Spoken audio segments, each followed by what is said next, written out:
تھوک نکلنے سے روزہ نہیں ٹوٹتا میرے بھائی. بلغم نکل لو اپنا ہو بشرطے کے, تھوک نکل لو, بلغم نکل لو, الٹی نکل لو, اس سے بھی روزہ نہیں ٹوٹتا. لیکن الٹی اگر منہ بھر کے ہوئی ہے فل اسپیڈ سے, پھر اگر نکلیں گے تو روزہ ٹوٹ جائے گا.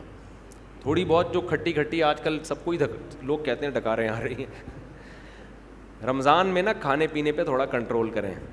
ابھی آپ کہہ رہے ہیں ملائی پراٹھے کی بات کر رہا تھا, ابھی کنٹرولنگ کی بات کر رہے ہیں, تو ملائی پراٹھا بھی کھائیں لیکن ایک کھا لیں نا پراٹھا. بہت زیادہ دو کھا لیں. اور پھر دیکھو پیٹ جو خراب ہوتا ہے نا, یہ گڑبڑ ہوتی ہے, زیادہ کھانے سے نہیں ہوتی, بار بار کھانے سے ہوتا ہے. یہ خوب سمجھ لو, زیادہ کھانا بھی نقصان دہ ہے, اتنا نہیں ہوتا. ہمارے ہاں یہ ہے کہ لوگ ایک دفعہ کھا کے جب تک دوبارہ صحیح طرح سے بھوک نہیں لگتی دوبارہ کھا لیتے ہیں. یہ بہت خطرناک چیز ہے. اس کی مثال, آپ کو افطاری میں طبیعت سے بھوک لگ رہی ہے, آپ نے پھوڑ دیا, پکوڑے بھی پھوڑ دیے اور سموسے بھی پھوڑ دیے, کھجوروں کا ڈبہ پھوڑ دیا. آپ تجربہ کر کے دیکھو پیٹ خراب نہیں ہوگا آپ کا. لوگ کھا رہے ہوتے ہیں, ادھر سے لیمن کا شربت, ادھر سے یہ, ادھر سے کھا لیا, کنٹینیو جتنا کھانا تھا کھا لیا. اب آپ نماز پڑھنے کے لیے آئے, اب 10-15 منٹ کا درمیان میں آ گیا وقفہ. اب اگر ایک کھجور بھی کھاؤ گے نا وہ پیٹ خراب کر سکتی ہے. اب نہیں کھانا آپ نے جب تک دوبارہ شدید بھوک نہیں لگ جاتی. یہ اتنا بہترین نسخہ ہے نا صحت کا, اس کو زندگی کا. میں یہ نہیں کہہ رہا کہ افطاری میں پھوڑ دو, آپ تباہ و برباد کر دو. میں بتا رہا ہوں کہ پھر بھی نسبتاً بہتر ہے. اس سے اتنا نقصان, زیادہ کھانے سے بہت زیادہ نقصان نہیں ہوتا, بے وقت کھانے سے, بغیر بھوک کے کھانے سے زیادہ نقصان ہوتا ہے. سمجھ رہے ہیں؟ ہمارے ہاں لوگ رمضان میں ان کا وزن بھی بڑھ رہا ہے کم ہونے کے بجائے, بیمار بھی ہو رہے ہیں.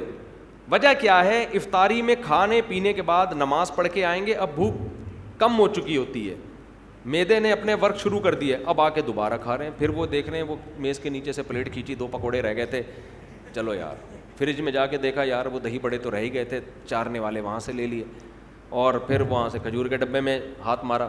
اب یہ جو جگالی کر رہے ہو نا آپ بکریوں کی طرح, بکری کا کام ہے سارا دن کھاتی رہے گی, مینگنیاں بنا کے نکالتی رہے گی.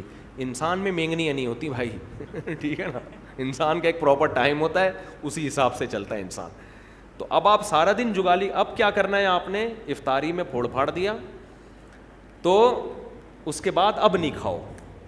اب اگر شدید بھوک لگتی ہے تراویح کے بعد آپ کھا لیں.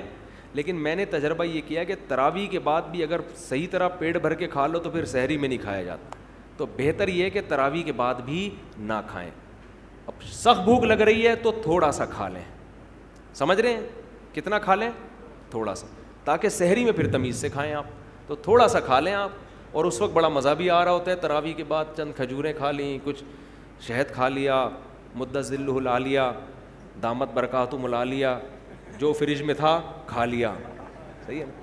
پھر جب آپ نے تھوڑا 2-4 نوالے لے لیے, جن کو چائے کی عادت ہے انہوں نے چائے پی لی, پھر آپ کو سحری میں ملائی پراٹھے کھاتے ہوئے مزہ آئے گا, اور وہ ہضم بھی ہوگا, وہ نقصان بھی نہیں دے گا. تو لوگ میرا پراٹھے اور ملائی والا بیان سن رہے ہوتے ہیں, یہ پوری ترتیب نہیں سن رہے ہوتے. یہ ایسے ہی ہے جیسے 4 شادیوں کا بیان تو سن لیا, حقوق اور عدل کا بیان آپ نے نہیں سنا.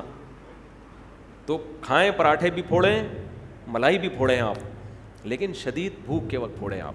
اچھا, سحری میں ایک چھوٹا سا کام اور کر لیں, بالکل اینڈ پہ سحری نہ کریں, کیونکہ پانی کے لیے پھر پیٹ میں جگہ بچتی نہیں ہے, اور پانی نہیں پیو تو سارا دن گزارنا مشکل ہو جاتا ہے. تو آپ 1 گھنٹہ پہلے سحری کر لیں, تاکہ 1 گھنٹے بعد پھر طبیعت سے پانی پی لیں. تو یہ بھی نہیں ہوتا تو جیسے چل رہا ہے ویسے چل رہے ہیں, زیادہ ٹینشن لینے کی ضرورت نہیں ہے. روزے میں خود ہی ایڈجسٹ ہو جاتا ہے, کچھ عبادت بھی تو ہے نا, اللہ بھی کچھ مدد کرتا ہے اس میں, تو اگر کر لیں تو زیادہ اچھی بات ہے.